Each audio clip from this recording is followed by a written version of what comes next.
У Беларусі знайшлі новы спосаб умацоўваць працоўную дысцыпліну – аўтамат, палігон і загад афіцэра. У ліпені Лукашенко загадаў сабраць нядбайных аграрыяў, якіх начальства назвала п'яніцамі і гультаямі. Каля 500 чалавек адправілі на зборы тэрмінам да 60 дзён.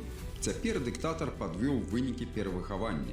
Людзі выконваюць загады, маюць светлыя твары і землянкі выкапалі лепш, чым Мінску кватэры абсталявалі.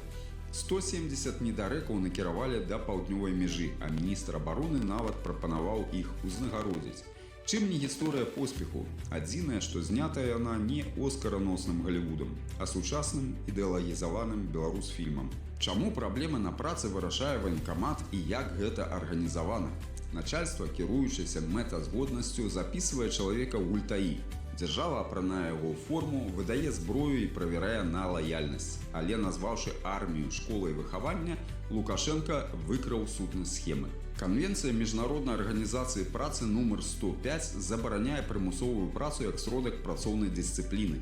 Выключэнне канвенцыі нумар 29 датычыць толькі чыста ваеннай працы. Ці маглі яны адмовіцца? Што пагражала? Ці былі не вайсковыя работы? Адказаў няма, таму канчатковую правовую ацэнку рабіць рана. Але формула дзейнічае. Не спадабаўся начальству, дзяржава адправіць на выхаванне са зброяй. Гэта прыгону нет. Тут мы называем прымус сваім імем.